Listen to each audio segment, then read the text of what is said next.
Tony here, Big 550 KTRS. Tony Messenger joins us every Tuesday and Thursday, and you read them all the time, stltoday.com. Good morning, Tony. Good morning. Are you there? I'm here. Okay. Can you hear me? I can hear you. I'll bother you weed.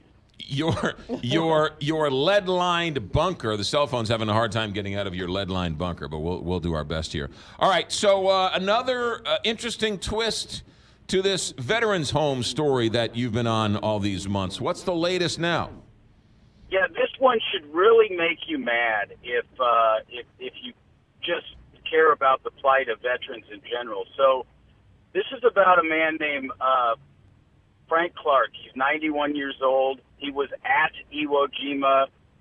You know, listeners will know that the famous photo of the Marines planting the flag Right.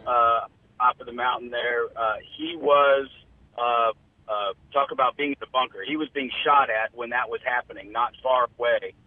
He was a radio operator. Anyway, he lives at the St. Louis Veterans Home, and along with several other members of the home and family members and advocates, they were invited to go speak to the leaders of all the Missouri veterans groups, who remarkably have been pretty silent through this entire controversy. One would think that veterans organizations would be leading the charge in terms of speaking up for quality veterans care at the home.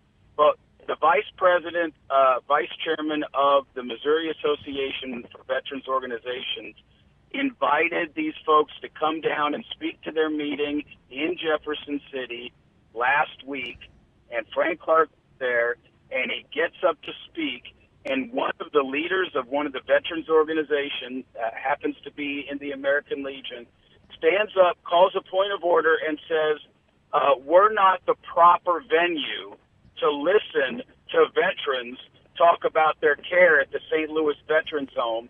And his fellow officers in Missouri veterans organizations agreed with him and voted 9-3 to say to Frank Clark, who's 91 years old, who served his country in the Marines, who drove all the way down from St. Louis to Jefferson City, we're not going to listen to you. This is the wrong venue. So veterans organizations said, we're not the venue for veterans to come speak about care at a state-run veterans home. It was horribly offensive. I talked to a lot of people who were there, including the chairman of the new chairman of the Missouri Veterans Commission, some other family members. They were shocked. They were aghast. And the column quotes the veteran who is the vice chairman of Missouri Association of Veterans Organizations, the man who invited them. He was so ticked off, he has resigned his position in that organization. He will not be a part of an organization that would disrespect another veteran so horribly.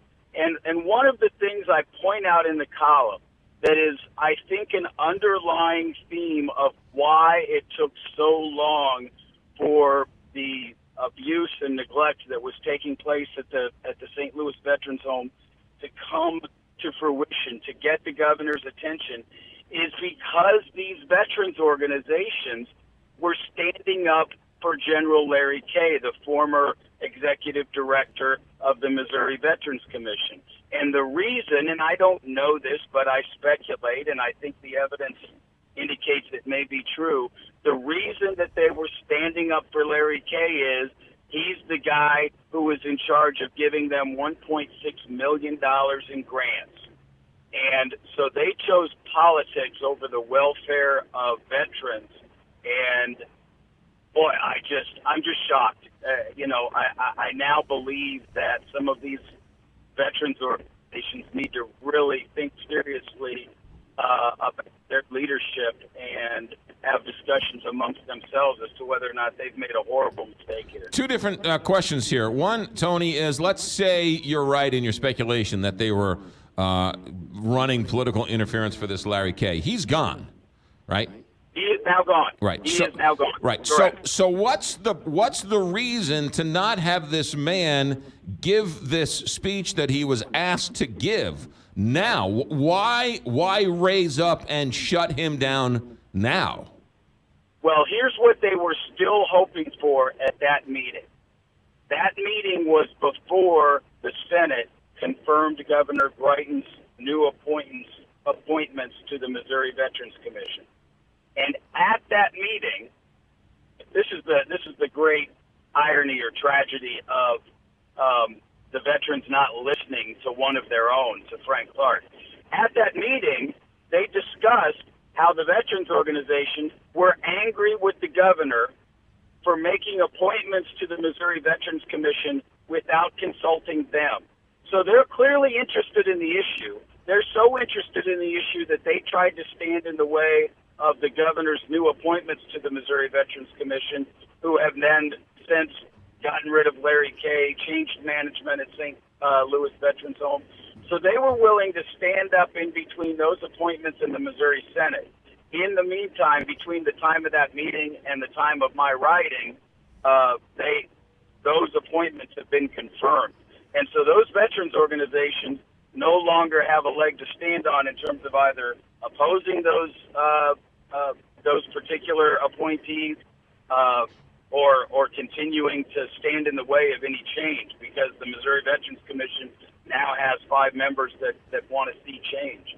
So at the time, I believe they still thought they could fight those commissioners, and I believe they thought that was part of their fight. They're not going to listen to these veterans, because some of those veterans were there to say, listen, these commissioners are making our home better. Listen to them. Help us get them appointed.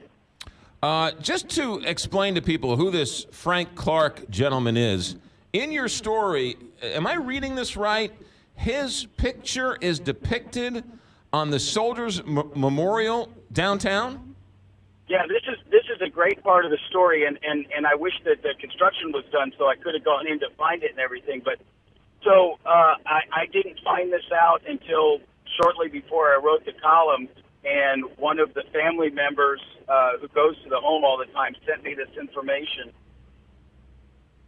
2 of his brothers, who were in different branches of the military, died in World War II. So, I mean, this is a Saving Private Ryan story. 3 brothers go off to war from St. Louis. Only one comes back. Frank Clark's brother-in-law, who's an artist, did a painting of the 3 brothers in their uniforms. And that painting shows online with my column at stltoday.com.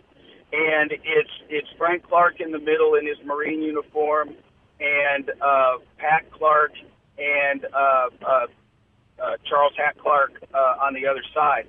And in there, one was Army, and I believe the other one might have been Navy. But so the three brothers are in this painting, and Bill McClellan wrote about this painting. A decade or so ago, maybe even longer, before Frank Clark was living in the St. Louis Veterans Home. He was living in an apartment. He had this painting. He thought it was really a beautiful depiction of the war, and he wanted it to go somewhere. Bill McClellan writes a column about the painting, and the Soldiers Memorial, the day after Bill writes it, calls and says, oh my gosh, we want that painting. So that painting is now in the Soldiers Memorial Museum somewhere. I'm not sure if it's if they're planning once they remodel it for it to be on display, or if it's somewhere in storage. But that painting belongs to the Soldiers Memorial Museum now, and it's a beautiful. I mean, I haven't seen it in person. I've only seen a picture of it, but it's a beautiful depiction of these 3 brothers who went off to war and fought for their country, and only one of them came home. And that's the man who is now in the nursing home, who was invited to go speak at this veterans organization and was told, you're not allowed to speak. This is the wrong venue to talk about this. Absolutely. That's exactly what happened. Tony Messenger, never a dull moment around here. Tuesdays and Thursdays with us all the time at stltoday.com. Is a great column and a great picture. Worthy to go see that picture of these 3 young men in their uniforms. Tony, thanks for checking in. Good stuff.